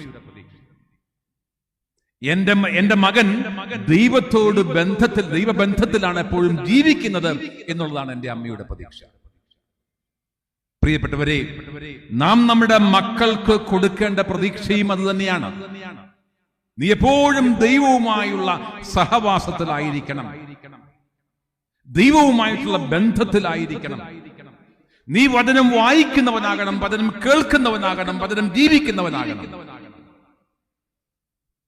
ആവർത്തന പുസ്തകത്തിൽ 4-ാം അധ്യായം 7-ാം വാക്യം, ആവർത്തന പുസ്തകം 4-ാം അധ്യായം 7-ാം വാക്യം മനോഹരമായ വാക്യമാണ്. ഇപ്രകാരമാണ്: നാം വിളിച്ചപേക്ഷിക്കുമ്പോഴൊക്കെ നമ്മുടെ ദൈവമായ കർത്താവ് സമീപസ്ഥനായിരിക്കുന്നത് പോലെ ദൈവം ഇത്രയും അടുത്തുള്ള വേറെ ഏത് ശ്രേഷ്ഠ ജനതയാണുള്ളത് എന്ന് പറഞ്ഞാൽ, ദൈവം ഇത്രയും അടുത്തു ജീവിക്കുന്ന മറ്റൊരു ജനതയും ലോകത്തിലില്ല. നീ വിളിച്ചപേക്ഷിക്കുമ്പോഴൊക്കെ നിന്റെ അടുക്കൽ വരുന്ന, നിന്നെ സഹായിക്കുന്ന, നിന്റെ സങ്കടങ്ങൾ കാണുന്ന, നിന്റെ വേദനകൾ പേറുന്ന ഈ ദൈവം പോലെ ഒരു ദൈവം ലോകത്തിൽ മറ്റൊരു ജനതയ്ക്കും അവകാശമായി ലഭിച്ചിട്ടില്ല എന്ന് ഒരമ്മ, ഒരപ്പൻ മക്കളെ പഠിപ്പിക്കുന്ന ആ മേശയുടെ പേരാണ് എന്ത്? Divine table. അതുണ്ടാകണം എന്നാണ് ഞാൻ സൂചിപ്പിക്കുന്നത്. രണ്ടാമതായി ഡൈനിങ് ടേബിൾ. എന്താണ് ഡൈനിങ് ടേബിൾ എന്ന് പറയുന്നത്? മറ്റൊന്നുമല്ല, അത് ഊണുമേശയാണ് ഡൈനിങ് ടേബിൾ. മാതാപിതാക്കളും മക്കളും എല്ലാം കൂടെ ഒരുമിച്ചിരുന്ന് ആഹാരം കഴിക്കുന്ന അവസരം. ഇന്നങ്ങനെ ആഹാരം കഴിപ്പുണ്ടോ? എനിക്കറിയാൻ പാടില്ല. അങ്ങനൊരു ഇന്ന് വാരി തിന്നുകയാണ് അല്ലേ? അല്ലാതെ അങ്ങനെ കൃത്യമായി അമ്മയും മക്കളും ഒക്കെ എല്ലാം കൂടി ഇരുന്ന് പ്രാർത്ഥിച്ച് ആഹാരം കഴിക്കുന്ന പതിവുകൾ വളരെ കുറച്ച് ഭവനങ്ങൾ മാത്രമാണ്. എല്ലാവരും തിരക്കില്ല, അതുകൊണ്ടാണ്. ആരെയും കുറ്റപ്പെടുത്തിയിട്ട് കാര്യം. എല്ലാവരും ഓട്ടത്തിലാണ്. അമ്മ മക്കളോട് പറയുന്നത് എടുത്തു വെച്ചിട്ടുണ്ടെന്നാണ് പറയുന്നത്. ഭർത്താവിനോടും പറയുന്നത് എടുത്തു വെച്ചിട്ടുണ്ട് കേട്ടോ, കഴിച്ചോണം എന്നാണ് പറയുക. അവിടെ ഇരുന്നോട്ടെ എന്ന് ഭർത്താവും പറയും. അങ്ങനെയൊക്കെയാണ് കാര്യങ്ങൾ. അപ്പോഴും ഞാൻ എൻ്റെ അമ്മയെ അപ്പനെ ഓർക്കുകയാണ്. എൻ്റെ അപ്പൻ പട്ടാളത്തിലായിരുന്നു. എൻ്റെ അപ്പൻ അന്നത്തെ കാലത്ത് അവധിക്ക് വരുമ്പോൾ ഡാഡിക്ക് ചപ്പാത്തി വേണം. ഞങ്ങളുടെ നാട്ടിൽ ചപ്പാത്തി നിന്ന് ഏക മനുഷ്യൻ എൻ്റെ അപ്പനാണ്. ചപ്പാത്തി എന്നാന്ന് പോലും നമ്മുടെ നാട്ടുകാർക്ക് അറിയാൻ പറ്റില്ല. അപ്പൊ ചപ്പാത്തി എങ്ങനെ ഉണ്ടാക്കണം? ഗോതമ്പ് പൊടി ഇല്ല, ഗോതമ്പാണ്. അത് റേഷൻ കടയിൽ പോയി വാങ്ങണം. അത് വീട്ടിലെ ജോലിക്കാരൻ പോയി ഗോതമ്പ് റേഷൻ കൊണ്ടുവരും. അത് പിന്നെ കഴുകും, ഉണക്കും, പൊടിക്കും, പാറ്റും. പെട്ടെന്ന് ഞാൻ പറയുകയാണ്, പരത്തും, ഉരുട്ടും, ചുടും. എന്നിട്ട് അപ്പനും കൊണ്ട് കൊടുക്കും. 5 മക്കളുണ്ട് ഞങ്ങളുടെ വീട്ടിൽ. ഞങ്ങളുടെ കാര്യം വീട്ടിലെ കാര്യമല്ല. ഇന്ന് നിങ്ങളൊരു ഒരു സൂപ്പർ മാർക്കറ്റിൽ ചെന്നാൽ, കോട്ടത്തെങ്ങാനുള്ള സൂപ്പർ മാർക്കറ്റിൽ പരീക്ഷിച്ച് നോക്കാം, അല്ലെ ഒരു 3 മാസമുള്ളിൽ നിങ്ങൾ കാണാം. നിങ്ങളവിടെ ചെന്ന് കഴിഞ്ഞാൽ കഷ്ണമാക്കി വെച്ചിരിക്കുന്ന ചപ്പാത്തി കിട്ടും. ഇപ്പൊ തന്നെ ഹാഫ് ബേക്ക്ഡ് കുക്ക്ഡ് ഒക്കെ ഉണ്ട്. ഇത് കഷ്ണമാക്കി വെച്ചിരിക്കുകയാണ്. അപ്പൊ നിങ്ങൾ ചോദിക്കാത്ത ഇങ്ങനെ വെച്ചിരിക്കുന്നത്? അപ്പൊ കടക്കാരൻ പറയുന്നത് ചവച്ച് വെച്ചിരിക്കുന്നതാണ്, വാങ്ങി വിഴുങ്ങിയാൽ മതി എന്ന് പറയും. ആളിനെ ഇരുത്തി ഇപ്പോൾ ചവച്ച് വെച്ചിരിക്കുക. അത്ര എളുപ്പം, നമുക്ക് അത്ര എളുപ്പമായിക്കോട്ടെ. നമുക്കൊന്നിനും സമയം, ഒന്നിനും എല്ലാം ഓട്ടമാണ്. ഓടണം വേണമെന്ന് ഞാൻ പറയുന്നില്ല, ഓടണം. പക്ഷെ ഒരു കാര്യം മാത്രം മറക്കരുത്, സമയം തന്നവന് സമയം കൊടുക്കാൻ മടിക്കരുത്. സമയം തന്നവന് സമയം കൊടുക്കാൻ മടിക്കരുത്. ആരോഗ്യം തന്നവന് ആരോഗ്യത്തോടെ അവന് വേണ്ടി നടക്കാൻ മടിക്കരുത്. എവിടെ പോയി ജ്ഞാനായക്കാരൊക്കെ? ഇത്രയും പേരേ ഉള്ളൂ ജ്ഞാനായക്കാർ. അവിടെ ചങ്ങനാശ്ശേരി കൺവെൻഷൻ നടക്കും. നിങ്ങളൊന്ന് കാണുക. 25,000 പേരാണ് ആ പദ്ധതിയിൽ നിന്ന് ഞാൻ ഓടി ഇങ്ങോട്ട് വന്നിരിക്കുന്നത്. 25,000 പേര് വന്നിരിക്കുകയാണ്.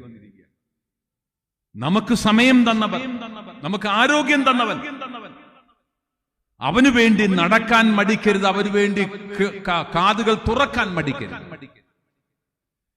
ഞാൻ ഞങ്ങളുടെ ഒരു പ്രസ്ഥാനത്തിന്റെ പ്രസിഡന്റായിരുന്നു, വിദ്യാർത്ഥി പ്രസ്ഥാനത്തിന്റെ പ്രസിഡന്റായിരുന്നു. ഏതാണ്ട് 5 ലക്ഷം പേര് അംഗമുള്ള വിദ്യാർത്ഥി പ്രസ്ഥാനമാണ്. അതുകൊണ്ട് തന്നെ കേരളം മുഴുവൻ ഓടണം. എല്ലാ ആഴ്ചയിലും ഓട്ടമാണ്, എല്ലാ ശനിയാഴ്ചയും പ്രോഗ്രാം. ഓടി ഓടി ഞാൻ മടുത്തു. അന്ന് ഇന്നത്തെ പോലെ സ്വന്തമായി വാഹനമില്ല, ബസ്സിൽ കയറിയൊക്കെ ട്രെയിനിൽ കയറി പോകണം, അല്ലെങ്കിൽ കഷ്ടപ്പാടാണ് ഇന്നത്തെ കാലത്ത്, പൈസയും കുറവ്. അപ്പോൾ കൊല്ലത്ത് ഒരു പ്രോഗ്രാം അവർ ക്ഷണിച്ചു, എല്ലാവരും സമ്മതിച്ചു. പാലായിലുള്ള ഒരു അച്ഛനാണ്, തറപ്പേലച്ഛൻ എന്ന അച്ഛനാണ് ഡയറക്ടർ, ഞാനാണ് പ്രസിഡന്റ്.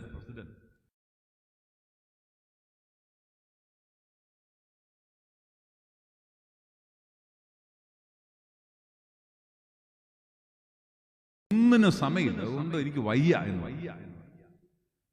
അച്ഛൻ പറഞ്ഞു, സാറേ നമ്മൾ ചെല്ലുമെന്ന് പറഞ്ഞ ഒരു പ്രോഗ്രാം ഇട്ട് കഴിഞ്ഞ് അവിടുത്തെ പിതാവും എല്ലാം ഉള്ളതാണ്, പ്രോഗ്രാം ഇട്ട് കഴിഞ്ഞ് ഞാൻ പറഞ്ഞ അച്ഛൻ പോകും, എനിക്ക് വയ്യ. അപ്പൊ അച്ഛൻ പറഞ്ഞിട്ട് ഞാൻ കേൾക്കുന്നില്ല. അച്ഛൻ പറഞ്ഞു കുഴപ്പമില്ല സാർ, എന്നാ ചാർജ് എടുത്തത്? ഞാൻ പറഞ്ഞു ഞാൻ ചാർജ് എടുത്തിട്ട് ഇപ്പൊ 2 വർഷമായി. ഈ 2 വർഷത്തിനിടയിൽ എത്ര ദിവസം ഹോസ്പിറ്റലിൽ കിടന്നു എന്ന് ചോദിച്ചു. ഞാൻ ആലോചിച്ച് നോക്കി, ശരി, ഒറ്റ ദിവസം പോലും ഞാൻ ഹോസ്പിറ്റലിൽ കിടന്നിട്ടില്ല. ഞാൻ പറഞ്ഞു ഞാൻ വരിക എന്ന് പറഞ്ഞു. അച്ഛൻ കാര്യമായി ഒന്നും എന്നോട് പറഞ്ഞില്ല. നിങ്ങൾക്ക് മനസ്സിലായി അല്ലേ? മനസ്സിലായോ ഇല്ലയോ? മനസ്സിലായി. ആരോഗ്യം തന്നവന് കൊടുക്കുവാൻ ആരോഗ്യമുള്ളപ്പോൾ നിനക്ക് സമയമില്ലേ എന്നാണ് അച്ഛൻ ചോദിച്ചത്. ചോദിക്കാതെ ചോദിച്ചു. സഹോദരങ്ങളെ, ഇതൊക്കെ നമുക്കിങ്ങനെ പറയാം. ഡൈനിങ് ടേബിൾ എന്ന് പറയുന്നത് സ്നേഹമുള്ളവർ ഒരുമിച്ചിരിക്കുന്ന സ്ഥലമാണ്. അവിടെ ഹൃദ്യമായ സംഭാഷണം ഉണ്ടാകട്ടെ, അവിടെ പരസ്പരം അഭിനന്ദനം ഉണ്ടാകട്ടെ, കളിയാക്കലുകൾ ഉണ്ടാകട്ടെ, പ്രോത്സാഹനം ഉണ്ടാകട്ടെ. എങ്കിൽ മാത്രമാണ് നമ്മുടെ ഭവനത്തിൽ സ്നേഹത്തിന്റെ ഈർപ്പം നിലനിൽക്കുകയുള്ളൂ, ഭവനത്തിൽ മരുഭൂമി അനുഭവം ഉണ്ടാകാതിരിക്കുക. മൂന്നാമത്തത് ഡയലോഗ് ടേബിൾ. ഹൃദയം തുറന്നുള്ള ആശയവിനിമയം നടക്കണം. ഹൃദയം തുറന്നുള്ള ആശയവിനിമയം ഭാര്യയും ഭർത്താവും സംസാരിക്കണമെന്നാണ്. എന്റെ അടുക്കൽ വന്ന ഒരു കൗൺസിലിങ്ങിന് വന്ന ഒരു ഭാര്യയും ഭർത്താവിനെയും ഞാൻ ഒരിക്കലും മറക്കില്ല. അവരുടെ കുടുംബ പ്രശ്നം പറയാൻ വന്നതാണ്, ഡൈവോഴ്സ് ചെയ്യാൻ പോവാണ്. അതിന് മുൻപ് അവർ വന്നിരിക്കുകയാണ് എന്നെ കാണാൻ വേണ്ടി. അന്ന് ഞാൻ SB കോളേജിൽ ജോലി ചെയ്യുന്ന സമയമാണ്. അപ്പോൾ ആരോ പറഞ്ഞ് SB കോളേജിൽ ഒരു സാറുണ്ട്, പോയി കണ്ടു നോക്കി, ചിലപ്പോൾ രക്ഷപ്പെടുത്തു എന്ന് പറഞ്ഞു. അങ്ങനെയാണ് അവർ വരുന്നത്. വന്നു. ആ സ്ത്രീ എന്നെ വിളിച്ചു, ഞാൻ അപ്പോയിന്റ്മെന്റ് കൊടുത്തു, വരാൻ പറഞ്ഞു. വന്നു, ഇരുന്നു. തുടങ്ങണമല്ലോ. അപ്പൊ ഞാൻ ഈ സ്ത്രീയോട് പറഞ്ഞു, എന്നാ പിന്നെ തുടങ്ങ എന്ന് പറഞ്ഞു. അപ്പൊ സ്ത്രീ, ഞാൻ തുടങ്ങാനോ? ഞാൻ പറഞ്ഞിട്ട് സാറ് കേൾക്കത്തില്ല, ഇങ്ങേര് തുടങ്ങും.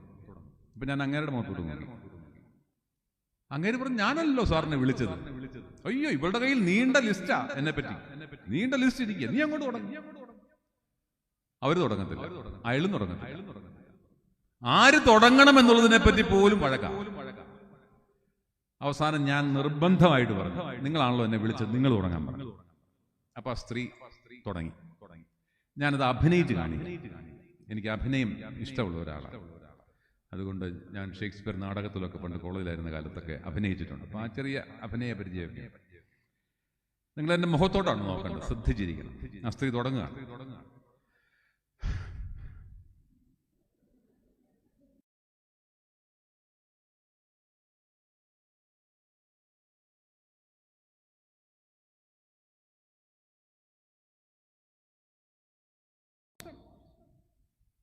സത്യം പറയാം, ഇന്ന് വരെ എനിക്ക് തോന്നിയിട്ടില്ല ഇങ്ങർക്ക് എന്നോട് സ്നേഹം.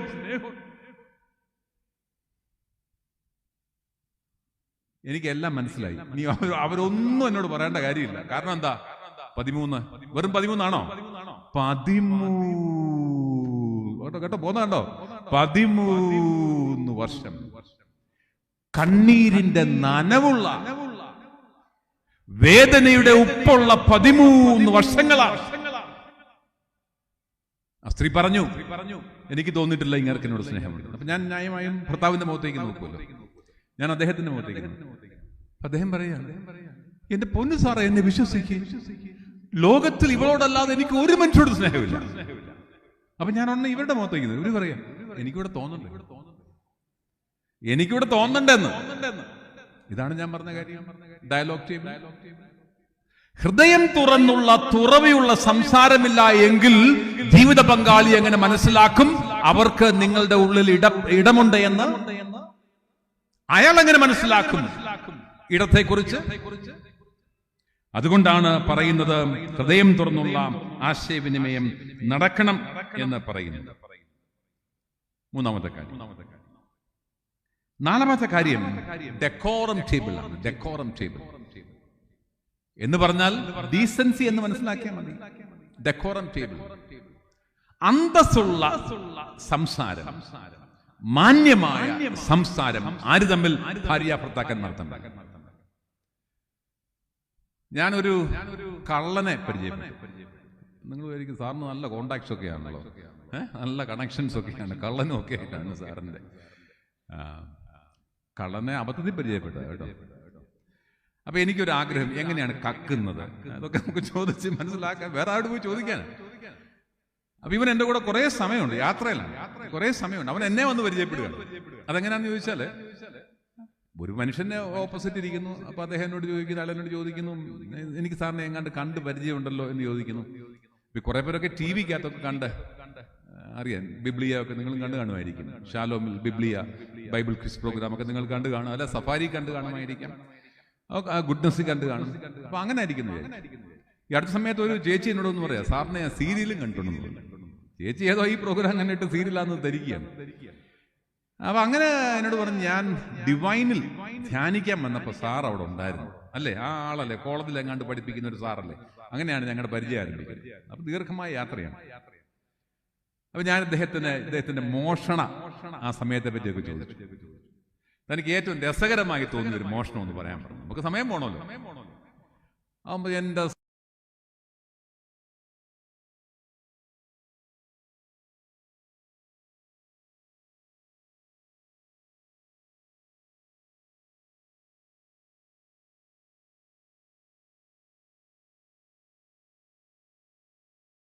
തട്ടുംപുറത്ത് കയറിയിരുന്നു.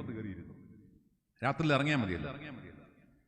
രാത്രി ഏതാണ്ട് 10 മണി ആയപ്പോഴേക്കും വീട്ടുകാരൻ, അദ്ദേഹത്തിന് കടയാണ്, കടയൊക്കെ അടച്ച് 2 അടിച്ച്, 2-3 അടിച്ച് നല്ല ഫിറ്റായി വന്നു. അപ്പൊ ഞാനിതെല്ലാം മോളിൽ ഇരുന്ന് വിടവിൽ കൂടെ കാണുന്നുണ്ട്, ഇങ്ങനെ വരുന്നതും. കിടന്നിട്ടൊക്കെ വേണമല്ലോ എനിക്ക് താവോട്ട് ഇറങ്ങാൻ. എന്റെ സാറേ, പിന്നെ അവിടെ തെറിവിളി മത്സരമാണ്. തെറിവിളി മത്സരം. സാറേ അത് രസമുള്ള തെറിവിളിയാണ്. ഞാൻ അതിന്റെ രസമുള്ള തെറിവിളി എന്നതാണ്. ഇയാള് കൊള്ളാവെന്ന് ഒരെണ്ണം പറയും, ആ സ്ത്രീ പറയുന്ന അതിന്റെ 2 കൈകൊണ്ട് കാണി, അതിന്റെ 2. അപ്പൊ ഇയാൾ അതിനേക്കാൾ കൂടി പറഞ്ഞു അതിന്റെ 3.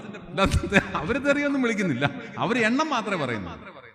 എന്റെ സാറെ ചിരിച്ച് മുകളിലിരുന്ന് എന്റെ ഊപ്പാട് തീർന്നു. ഞാൻ വിചാരിച്ചു എന്നെ പിടിക്കുമെന്നാ വിചാരിച്ചു, പക്ഷെ എന്നെ പിടിച്ചില്ല. പക്ഷെ പിന്നൊരു കേസിൽ അത് തെളിഞ്ഞു. അന്നേരം ഞാൻ പോലീസുകാരോടും പറഞ്ഞു, എന്റെ സാറെ ചിരിച്ച് വീട്ടുകാരെന്നെ പിടിക്കുമെന്നാ പറയുന്നത്. എന്ത് സംസാരം, എന്ത് സംസാരം. നമ്മൾ ഓർക്കേണ്ട ഒരു കാര്യം, നമ്മൾ നമ്മളുടെ മാതാപിതാക്കളെയും ബന്ധുക്കളെയും എല്ലാം ഉപേക്ഷിച്ച് ഒരുമിച്ച് ജീവിക്കുവാൻ തീരുമാനമെടുത്തു. ഒരുമിച്ച് ജീവിക്കുവാൻ. ഞാൻ ചിലപ്പോൾ സങ്കടത്തോടെ ഓർക്കാറുണ്ട് ഈ സ്ത്രീകളുടെ കാര്യം. നിങ്ങൾ എന്നാ ധൈര്യത്തില് കല്യാണം കഴിച്ചത്? എനിക്കറിയാൻ നിങ്ങൾ എന്ത് ധൈര്യത്തിലേ കല്യാണം കഴിക്കുന്നത്? എങ്ങാണ്ടെന്നൊരു ചെറുക്കൻ വരികയാണ്, നിങ്ങളുടെ അപ്പം വന്ന് പറയും, എടി നിന്നെ കാണാൻ വേണ്ടി ഒരു പയ്യൻ വരും. ആയിക്കോട്ടെ, കഴിഞ്ഞ ആഴ്ചയിലും വന്നിരുന്നു, ഒരെണ്ണം കൂടെ, ആയിക്കോട്ടെ, കുഴപ്പമില്ല. അപ്പൊ നമ്മൾ കുറെ അച്ചപ്പവും കൊടലപ്പവും എല്ലാം കൂടെ ആയിട്ട് അങ്ങോട്ട് കൊണ്ടുചെല്ലും. അതെല്ലാം കഴിഞ്ഞു. സമ്മതിച്ചു, കെട്ടാവൻ സമ്മതിച്ചു. കല്യാണം നടന്നു കഴിഞ്ഞിട്ട് പിന്നെ തിരിച്ചു പോരുന്നൊരു ഭാഗമുണ്ടല്ലോ ചെറുക്കന്റെ വീട്ടിലോട്ട്. അപ്പൊ ഒരു കരച്ചില്, അത് നിർബന്ധമുള്ളൊരു കാര്യമാണ്. കരഞ്ഞിട്ടുള്ള ഏതെങ്കിലും സ്ത്രീ തിരിച്ചു വീട്ടിലോട്ട് പോയിട്ടുണ്ടോ? ഉണ്ടോ? ഇന്നേ വരെ പോയിട്ടില്ല. കരയുക, ആ ചടങ്ങ് തീർക്കുക, നമ്മുടെ കുടുങ്ങി പോരുക. സത്യത്തിൽ ആണുങ്ങളായ ഞങ്ങൾക്ക് ഇതെല്ലാം ലാഭമുള്ള പരിപാടിയാണ്. ഞങ്ങൾക്ക് ഒരു നഷ്ടവും ഈ പരിപാടിക്കകത്തില്ല. ഞങ്ങൾക്ക് ഞങ്ങളുടെ വീട്ടിൽ താമസിക്കാം, ഞങ്ങളുടെ നാട്ടിൽ താമസിക്കാം, ഞങ്ങളുടെ ഇടവകപ്പള്ളിയിൽ പോവാം, ഞങ്ങളുടെ പോസ്റ്റ് ഓഫീസ് മാറത്തില്ല, ഞങ്ങളുടെ പേര് മാറത്തില്ല, ഞങ്ങളുടെ ബന്ധുക്കളെല്ലാം അടുത്തുണ്ട്. നിങ്ങളുടെ അവസ്ഥയോ? പേര് പോയോ? പോയി. അപ്പം പോയോ? പോയി. അമ്മ പോയോ? കുടുംബം പോയോ, ഇടവക പോയോ, എല്ലാം പോയി. എന്നിട്ട് പോന്നിരിക്കുക. അങ്ങനെയുള്ള ഒരു സ്ത്രീയോട് ഞാൻ ചോദിച്ചു, എന്ത് പ്രതീക്ഷയിലാണ് നിങ്ങൾ വിവാഹം കഴിച്ചത് എന്ന്. ആ സ്ത്രീ പറഞ്ഞ ഉത്തരം കരിങ്കല്ലിൽ രേഖപ്പെടുത്തിയതുപോലെ ഈ എളിയവന്റെ മനസ്സിൽ ഇന്നും കിടക്കുകയാണ്. ആ സ്ത്രീ പറഞ്ഞു, 2 കാര്യങ്ങൾ പ്രതീക്ഷിച്ചാണ് ഞാൻ വന്നത്, ഇറങ്ങിപ്പോകുന്നത്. ഒന്ന്, അവൻ എന്നെ സ്നേഹിക്കും. 2, അവൻ എന്നെ കരുതും. ഇല്ലെങ്കിൽ സ്ത്രീകൾക്ക് പറയാം അല്ല എന്ന് പറയാം. ആണോ? ആണോ? ഉറക്കെ പറ. അതെ, ഈ 2 കാര്യങ്ങളാണ് ഒരു സ്ത്രീയുടെ പ്രതീക്ഷ എന്ന് പറയുന്നത്. എന്നെ സ്നേഹിക്കും, എന്നെ കരുതുമെന്ന് മാത്രമാണ്. അതുകൊണ്ട് ഞാൻ പറയും, വിട്ടുവീഴ്ചകളോടെ, സ്നേഹത്തിന്റെ പേരിൽ, ദൈവത്തിന്റെ പേരിൽ വിട്ടുവീഴ്ചയോടെ ജീവിക്കേണ്ട ഇടങ്ങളാണ് നമ്മുടെ ഭവനം. അവിടെ വാക്കുകൾ കൊണ്ട് മുറിവേൽപ്പിക്കാനല്ല ശ്രമിക്കേണ്ടത്, വാക്കുകൾ കൊണ്ട് സ്വാന്തനിപ്പിക്കാനാണ് ശ്രമിക്കേണ്ടത്. അവിടെ വാക്കുകൾ അമ്പുകളായി പോകേണ്ടതല്ല, വാക്കുകൾ പൂവുകളായി പോകേണ്ടതാണ്. എന്ന് പറഞ്ഞാൽ വാക്കുകൾ കൊണ്ട് ഭാര്യ ഭർത്താവിനെയും ഭർത്താവ് ഭാര്യയെയും വിഷമിപ്പിക്കരുത്, നോവിക്കരുത്, നൊമ്പരപ്പെടുത്തരുത്. അതിന്റെ സ്ഥലമല്ല ഭവനം. അതുകൊണ്ടാണ് ഞാൻ പറഞ്ഞത് നമുക്ക് 4 ടേബിളുകൾ ആവശ്യമാണ് എന്ന് പറഞ്ഞത്. അവിടെ കുറവുകളുണ്ടെങ്കിൽ നമുക്കതിനെക്കുറിച്ച് ചിന്തിക്കേണ്ടത് ആവശ്യമാണ് എന്ന് സൂചിപ്പിക്കട്ടെ. ഞാൻ എൻ്റെ പ്രസംഗത്തിന്റെ സമയത്തിന്റെ കുറവ് കൊണ്ട് അവസാന ഭാഗത്തേക്ക് പോവുകയാണ്. ദാമ്പത്യ സ്നേഹത്തിന്റെ അടിസ്ഥാന പ്രമാണങ്ങൾ 3, 4, 5 കാര്യം പറയും. നമ്മുടെ സമയം കഴിയും. നമ്മളുടെ ഭവനത്തിൽ സ്നേഹത്തിന്റെ ഈർപ്പം നിലനിൽക്കണമെന്നുണ്ടെങ്കിൽ ദാമ്പത്യ സ്നേഹത്തിന്റെ അടിസ്ഥാന പ്രമാണങ്ങൾ അറിഞ്ഞിരിക്കണം. നിങ്ങൾ എന്നോട് ചോദിക്കുക, സാർ എന്തിനാ കല്യാണം കഴിച്ചെന്ന് ചോദിച്ചു. എനിക്കറിയില്ല നിന്നെ കല്യാണം കഴിച്ചെന്ന്. എന്നോട് അപ്പം പറഞ്ഞു, നിനക്ക് 26 വയസ്സായി, നിന്നെ കെട്ടിക്കാൻ പോവാ. കെട്ടിക്കും. അപ്പൊ ഞാൻ കെട്ടി എന്നുള്ളതല്ല, എന്തിനാ കല്യാണം കഴിച്ചത് എനിക്കറിയില്ല. നിങ്ങൾക്കും അങ്ങനെ തന്നെ ആയിരിക്കും, എനിക്കറിയത്തില്ല. നിങ്ങളോട് ചോദിച്ചാൽ സഭ നമ്മളെ പഠിപ്പിക്കാനൊക്കെ ശ്രമിക്കുന്നുണ്ട്. അപ്പൊ നമ്മള് വിവാഹത്തിന്റെ ആഘോഷത്തിന്റെ തിരക്കിലാണ്. ഏത് ബ്യൂട്ടീഷ്യൻ തിരക്കിലാണ് പോകേണ്ടത്, ഏത് ബുട്ടീക്കിലാണ് പോകേണ്ടത്. അത്തരം ചിന്തകൾ നമ്മുടെ മനസ്സിൽ നിറഞ്ഞു നിൽക്കുമ്പോഴാണ് പാവപ്പെട്ട വികാരിമാർ, അച്ഛന്മാര് കുടുംബജീവിതത്തെ പറ്റി, അതിന്റെ പവിത്രതയെ പറ്റി, അതിന്റെ പാവനതയെ പറ്റി പറയുന്നത്. അപ്പൊ നമ്മൾ അവിടെ നിന്ന് ചോദിക്കും, ബുട്ടീക്ക് ഇപ്പോഴും അടച്ചു കാണുമല്ലോ. നമ്മുടെ ചിന്ത അങ്ങനെയൊക്കെയാണ്. ഞാൻ സത്യം തുറന്നു പറയുകയാണ്, എനിക്ക് ഒരു ധാരണ ഉണ്ടായിട്ട് വിവാഹം കഴിച്ച ആളല്ല. ഇപ്പോൾ ഞാൻ പറയുന്നു, തിരിച്ചറിവുണ്ടായപ്പോൾ ഞാൻ പറയുന്നു, ദാമ്പത്യ ജീവിതത്തിന്റെ അടിസ്ഥാന പ്രമാണങ്ങൾ മനസ്സിലാക്കുന്നുവെങ്കിൽ മാത്രമാണ് നമ്മുടെ കുടുംബത്തിൽ മരുഭൂമി അനുഭവം ഉണ്ടാകാതിരിക്കുക. അപ്പൊ നിങ്ങൾ ചോദിച്ചേക്കാം, എന്തൊക്കെയാണ് ദാമ്പത്യ സ്നേഹത്തിന്റെ അടിസ്ഥാന പ്രമാണങ്ങൾ? ഞാൻ തെരഞ്ഞെടുത്ത് 3-4 പറയുന്നു, നമുക്ക് സമയമില്ലാത്തത് കൊണ്ടാണ്. ഒന്നാമത്തെ ഒരു കാര്യം, വളർത്തിയാൽ വളരുന്നതും തളർത്തിയാൽ തളരുന്നതുമാണ് ദാമ്പത്യ സ്നേഹം. വളർത്തിയാൽ വളരും, തളർത്തിയാൽ തളരും. മനസ്സിലായോ? ഇല്ല, മനസ്സിലായിട്ടില്ല. ഞാൻ പറഞ്ഞുതരാം. എന്നെ ഒരു അയൽക്കൂട്ടത്തിന്റെ വാർഷികത്തിന് പ്രസംഗിക്കാൻ ക്ഷണിച്ചു. ഞാനൊന്ന് പ്രിൻസിപ്പലായിട്ടിരിക്കുന്ന സമയം അവിടെ നോക്കുമ്പോഴേക്കും പൈസ മുടക്കാതെ ഒരുത്തനെ കിട്ടും. അതുകൊണ്ട് പുള്ളി അയൽക്കൂട്ടത്തിന് വരട്ടെ. ഒരച്ഛൻ ആണ് സംഘടിപ്പിക്കുന്നത്. ഞാൻ ആദ്യം തന്നെ മനസ്സിൽ, ഞാൻ അവിടെ വന്നിട്ട് എന്നാ പറയാനാണ്? അയൽക്കൂട്ടം ആരുടെയാണ്? അത് പള്ളാത്തുരുത്തിയിലാണ്. അവിടെ കുറെ സ്ത്രീകളാണ് അയൽക്കൂട്ടക്കാരെല്ലാം. പാടത്ത് പണിയെടുക്കുന്ന സാധാരണക്കാരായ സ്ത്രീകളുടെ സംഘമാണ്. അപ്പൊ ഞാനും അവിടെ ചെന്നു. പക്ഷെ ഈ സ്ത്രീകളെല്ലാം കാണാൻ നല്ല രസമാണ്. എന്ന് പറഞ്ഞാൽ നന്നായിട്ട് ഡ്രസ് ചെയ്തിരിക്കുന്നു. പച്ച ബ്ലൗസ് ഇട്ട ഒരു സെറ്റ് ആൾക്കാർ, അവരൊരു ലൈൻ. ചുമല ബ്ലൗസ് ഇട്ട ഒരു ലൈൻ. പിങ്ക് ബ്ലൗസ് ഇട്ട വേറെ ലൈൻ. എല്ലാം നല്ല, എനിക്കൊന്ന് ഓരോ സംഘത്തിന് യൂണിഫോം ഉണ്ട്. ആ യൂണിഫോം ഒക്കെ ഇട്ടിരിക്കുക. അപ്പൊ എനിക്ക് തന്ന വിഷയം ബന്ധങ്ങൾ വളരാൻ എന്നുള്ളതാണ് വിഷയം. ഞാൻ അതിനെപ്പറ്റി കാര്യമായ ക്ലാസ് ഒക്കെ എടുത്തു. അതെല്ലാം കഴിഞ്ഞപ്പോൾ അച്ഛനും പറഞ്ഞു, ഇനി ആർക്കെങ്കിലും സംശയം ഉണ്ടെങ്കിൽ സാറിനോട് ചോദിക്കാമെന്ന് പറഞ്ഞു. പിന്നെ എന്നോട്, ഡോക്ടർ റൂബിൾ രാജനോട് ആര് സംശയം ചോദിക്കാൻ പോകുന്നു? ഈ പള്ളാത്തുരുത്തിലെ പെണ്ണുങ്ങൾ, സ്ത്രീകൾ എന്നോട് സംശയം ചോദിക്കാനോ? ഞാൻ രാജ്യാന്തര സമ്മേളനത്തിൽ പേപ്പർ അവതരിപ്പിച്ചിട്ടുള്ള പ്രൊഫസറാണ്, വെറും പ്രൊഫസറല്ല. ഇന്നേ വരെ എന്നോട് ആരും ഒരു ചോദ്യം ചോദിച്ചിട്ടില്ല. ഒന്നിൽ എന്റെ ഷേപ്പ് കണ്ടിട്ട് പേടിച്ച് ചോദിക്കാതിരിക്കുന്നു, അല്ലാതെ എന്റെ അറിവ് കണ്ടിട്ടൊന്നുമില്ല. പക്ഷേ ഈ അഹങ്കാരത്തിന് ഒരു മിനിറ്റ് പോലും ആയുസില്ല. ഒരു സ്ത്രീ പറഞ്ഞു എനിക്ക് ചോദിക്കാനുണ്ടെന്ന് പറഞ്ഞു. ഞാൻ അവരെ നോക്കിയടാ ഇത് കൊള്ളാമല്ലോ എന്നോട് ചോദ്യം ചോദിക്കാൻ. ഓക്കെ. അപ്പൊ ഞാൻ പറഞ്ഞു ചോദിച്ചോളാം. ആ സ്ത്രീ പറഞ്ഞു സാറേ ഭാര്യ തലവേദന എടുത്ത് കിടക്കുക, ഭർത്താവ് കയറി വരുന്നു, എന്താടി കിടക്കുന്നെന്ന് ചോദിക്കുന്നു. അപ്പൊ ഞാൻ പറഞ്ഞു ചേച്ചി സംഭവം പറയാനല്ല ഞാൻ പറഞ്ഞത്, സംശയം ചോദിക്കാനാണ്. അപ്പൊ എന്നോട് പറയാം പിടയ്ക്കാതെ അവിടെ ഇരിക്കാൻ. അവർക്ക് വിദ്യാഭ്യാസം കുറവായണോ പിടയ്ക്കാതെ അവിടെ ഇരിക്കാൻ പറഞ്ഞു. ഞാൻ അനങ്ങിയിട്ടില്ല, പിന്നെ ഒരക്ഷരം വേണ്ടിയിട്ടില്ല, ഞാൻ കൈയും കെട്ടി ഇരിക്കുക. അപ്പൊ അവരെന്നോട് ചോദിക്കുക സാർ ഞാനിവിടെ നിർത്തിയത്, ഞാൻ അത് പറഞ്ഞു കൊടുക്കണം. അവൻ തലവേദന എടുത്ത് കിടക്കുക എന്ന് പറഞ്ഞു. അവൻ ഭർത്താവ് ചോദിച്ചു തലവേദന എടുത്ത് കിടക്കുക. ആ ഭർത്താവ് വിക്സ് വരട്ടി കൊടുക്കുന്നു. ഓക്കെ, ഞാൻ മിണ്ടുന്നില്ല, ഞാൻ ചൂണ്ടിങ്ങനെ കടിച്ചു പിടിച്ചിരിക്കുക. ഭാര്യയുടെ തലവേദന കുറയുന്നു. ഭാര്യയുടെ തലവേദന കുറഞ്ഞത് വിക്സ് പുരട്ടിയത് കൊണ്ടാണോ ഭർത്താവ് വിക്സ് പുരട്ടി കൊടുത്തത് കൊണ്ടാണ്? ഓ എന്റെ അപ്പോ ഇത്ര കഠിനമായ ഒരു സംശയം എന്റെ ജീവിതത്തിൽ ആദ്യമായിട്ട് കേൾക്കുക. ഇതിന് എന്നെ മറുപടി പറയാനേ? അപ്പൊ ഞാൻ പറഞ്ഞു നിങ്ങൾ ആരെങ്കിലും പറ, നിങ്ങൾ ആരെങ്കിലും ഉത്തരം പറ. ഒരു സ്ത്രീ ചാടി എഴുന്നേറ്റ് പറഞ്ഞു സാറേ വിക്സ് പുരട്ടുകയൊന്നും വേണ്ട, വെറുതെ വിരലൊടിച്ചാൽ തലവേദന കുറയും. നേരോ കള്ളോ? സ്ത്രീകൾ ഉത്തരം പറ. കണ്ടോ, കേട്ടോണം പുരുഷന്മാരെ, ഞാൻ അടക്കമുള്ളവർ കേട്ടോണം. അവര് പറയുന്നത് വിക്സ് ഒന്നും വേണ്ട, വെറുതെ വിരൽ ഓടിച്ചാൽ തലവേദന കുറയും. അതിന് പകരം ശവം, നാശം. ഓ ഇതിനെ കെട്ടി അന്ന് തുടങ്ങിയ തലവേദനയാണ്, ഒരു സമാധാനവും എന്ന് പറഞ്ഞാൽ തലവേദന കൂടുവോ? കൂടും. അതുകൊണ്ടാണ് ഞാൻ നിങ്ങളോട് പറഞ്ഞത് വളർത്തിയാൽ വളരുന്നതും തളർത്തിയാൽ തളരുന്നതുമാണ് ദാമ്പത്യ സ്നേഹം. ഇപ്പം മനസ്സിലായോ? വളർത്തിയാൽ വളരും, തളർത്തിയാൽ തളരും. അതുകൊണ്ട് ഭാര്യാഭർത്താക്കന്മാരായ നമ്മൾ തീരുമാനിക്കേണ്ടത് എന്റെ ഭവനത്തിൽ ഞാൻ സ്നേഹം വളർത്തുമെന്നാണ്. അവിടെ ഭാര്യയെ മാത്രം കുറ്റപ്പെടുത്താൻ ഞാനില്ല, ഭർത്താവിനെ മാത്രം കുറ്റപ്പെടുത്തുവാനും ഞാനില്ല. എന്റെ ഭവനത്തിൽ സ്നേഹം തളിർക്കണമെന്ന നിർബന്ധം എനിക്കുണ്ടാകണം, എന്റെ ഭാര്യയ്ക്കുണ്ടാകണം. അതുകൊണ്ടാണ് ഞാൻ പറഞ്ഞത് വളർത്തിയാൽ വളരുന്നതും തളർത്തിയാൽ തളരുന്നതുമാണ് സ്നേഹമെന്ന്.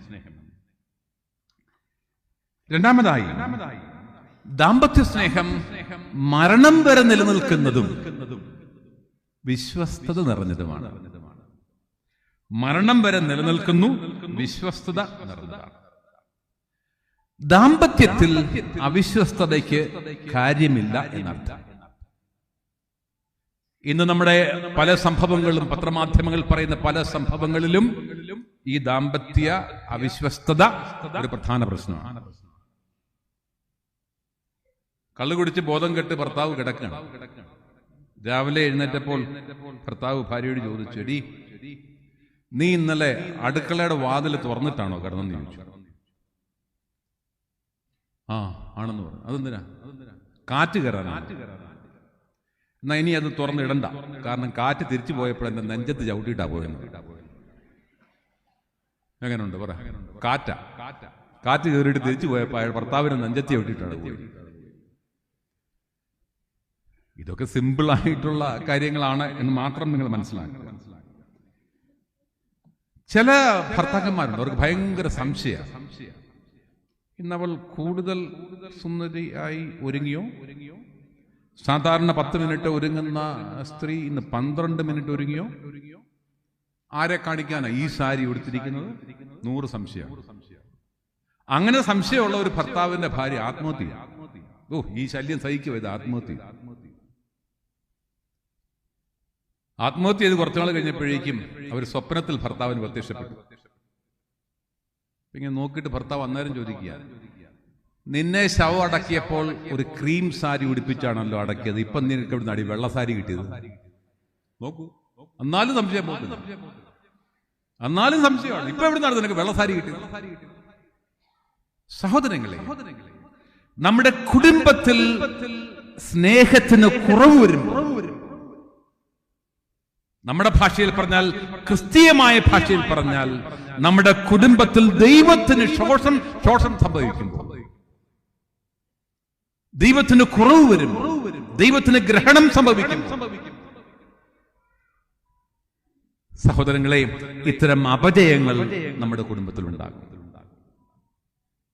ഇത്തരം അപജയങ്ങൾ നമ്മുടെ കുടുംബത്തിൽ ഉണ്ടാകാതെ നോക്കേണ്ടതിന്റെ ഉത്തരവാദിത്വം ഭാര്യയ്ക്ക് മാത്രമല്ല, ഭർത്താവിന് മാത്രമല്ല എന്ന് സൂചിപ്പിക്കട്ടെ. അതുമായി ബന്ധപ്പെട്ട ഒരു കാര്യം കൂടി ഞാൻ പറഞ്ഞ ഭാഗം അവസാനിപ്പിക്കാം, അപ്പൊ സമയമാണ്. ദാമ്പത്യ ബന്ധത്തിലെ മൂന്നാമനെ ഒഴിവാക്കരുത്. ദാമ്പത്യ ബന്ധത്തിലെ മൂന്നാമനെ ഒഴിവാക്കരുത്. ആരാണ് ഈ മൂന്നാമൻ? ഭർത്താവ്, ഭാര്യ, കർത്താവ്. അല്ലെങ്കിൽ കർത്താവ്, ഭർത്താവ്, ഭാര്യ. നമ്മൾ പലപ്പോഴും ഭർത്താവ് ഭാര്യയ്ക്കും ഭാര്യ ഭർത്താവിനും പ്രാധാന്യം കൊടുക്കും. പക്ഷേ പലപ്പോഴും കർത്താവിന് പ്രാധാന്യം കൊടുക്കാറില്ല. നമ്മുടെ ഭവനങ്ങളുടെ കൊടിയടയാളം, ഒരു ക്രൈസ്തവ ഭവനത്തിന്റെ കൊടിയടയാളം ആ കുടുംബത്തിലെ ക്രിസ്തു സാന്നിധ്യമായിരിക്കണം. ആ ക്രിസ്തു സാന്നിധ്യം അവന്റെ പ്രാർത്ഥനയിലൂടെ വെളിപ്പെടണം, അവന്റെ സംസാരത്തിലൂടെ വെളിപ്പെടണം, അവന്റെ പ്രവൃത്തിയിലൂടെ വെളിപ്പെടണം, അവന്റെ ആത്മീയ ജീവിതത്തിന്റെ തെളിവിലൂടെ വെളിപ്പെടണം. അതുകൊണ്ടാണ് ഞാൻ പറഞ്ഞത്, ഭവനത്തിലെ മൂന്നാമനെ അല്ലെങ്കിൽ ദാമ്പത്യത്തിലെ മൂന്നാമനെ മറക്കരുത് എന്ന് ഞാൻ അവസാനിപ്പിക്കുകയാണ്. നിങ്ങളൊക്കെ ഏറെ പ്രാവശ്യം, അല്ലെങ്കിൽ നാം ഒക്കെ ഏറെ പ്രാവശ്യം വായിച്ചിട്ടുള്ള യോബിന്റെ പുസ്തകത്തിലെ 1-ാം അധ്യായത്തിലേക്ക് ഞാൻ നിങ്ങളുടെ ശ്രദ്ധ ഒന്ന് കൊണ്ടുപോവുകയാണ്. 1-ാം അധ്യായത്തിൽ മനോഹരമായ ഒരു ഗ്രൂപ്പ് ഡിസ്കഷനെ പറ്റി പരാമർശമുണ്ട്. മനോഹരമായ ഗ്രൂപ്പ് ഡിസ്കഷൻ. അത്തരമൊരു ഗ്രൂപ്പ് ഡിസ്കഷൻ ബൈബിൾ വേറെ എവിടെയോ ഉണ്ടോ എന്ന് എനിക്കറിയാൻ പാടില്ല. ഞാൻ വലിയ ബൈബിൾ പണ്ഡിതനൊന്നുമല്ല, ഇല്ലെന്നാണ് എന്റെ പക്ഷം. ഇതിന്റെ പ്രത്യേകത, കർത്താവും അല്ലെങ്കിൽ ദൈവവും ദൈവപുത്രന്മാരും സാത്താനും, ഇവർ 3 പേരും കൂടെ ചേർന്നുള്ള ഗ്രൂപ്പ് ഡിസ്കഷൻ. അങ്ങനെ ഒരു സംഭവം ബൈബിളിൽ ഉണ്ടോ എന്ന് എനിക്കറിയാൻ പാടില്ല, വേറെ എവിടെയെങ്കിലും. മറക്കരുത്, ദൈവവും ദൈവപുത്രന്മാരും സാത്താനും ചേർന്നുള്ള ഡിസ്കഷനാണ്. അതിൽ സാത്താൻ ജോബിനെ പറ്റി ഒരു പരാതി പോലെ ദൈവത്തോട് പറയുകയാണ്. മനോഹരമായ ഒരു പരാമർശമാണ്. പറയുന്നത് സാത്താനാണെങ്കിലും അത് മറക്കരുത്. അവൻ പറയുകയാണ്, അവൻ ദൈവത്തോട് പറയുകയാണ്, നീ അവനും അവന്റെ ഭവനത്തിനും അവനുള്ള സമ്പത്തിനും ചുറ്റും വേലി കെട്ടിയിട്ടില്ലേ എന്ന് ചോദിക്കുകയാണ്. നീ ജോബിനും ജോബിന്റെ ഭവനത്തിനും അവനുള്ളതിന് എല്ലാറ്റിനും ചുറ്റും വേലി കെട്ടി നീ അവനെ സംരക്ഷിക്കുകയാണ്. സഹോദരങ്ങളെ, ദൈവം വേലി കെട്ടിയ ഭവനങ്ങളായി ഓരോ ക്രൈസ്തവ കുടുംബവും മാറണം. ദൈവം വേലി കെട്ടിയ ഭവനങ്ങൾ. 1-ാം അധ്യായം 10-ാമത് വാക്യത്തിലാണ് നാം ഇപ്രകാരം കാണുന്നത്, നീ അവനും അവന്റെ വീടിനും അവന്റെ സമ്പത്തിനും ചുറ്റും വേലി കെട്ടിട്ടില്ലേ, നീ അവന്റെ പ്രവൃത്തിയെ അനുഗ്രഹിച്ചിരിക്കുന്നു. ഇപ്രകാരം ദൈവം വേലി കെട്ടിയ ഭവനത്തിനുള്ളിൽ വസിക്കുന്നവരായി നമുക്ക് മാറുവാൻ സാധിക്കണം. അതിന് ഈ കൺവെൻഷൻ വഴിയൊരുക്കട്ടെ എന്നുള്ള ആശംസയോടെ, പ്രാർത്ഥനയോടെ ഇത്രയും സമയം എന്നെ ശ്രമിച്ചതിനുള്ള നന്ദിയും കടപ്പാടും നിങ്ങളെയും സംഘാടകരെയും അറിയിച്ചുകൊണ്ട്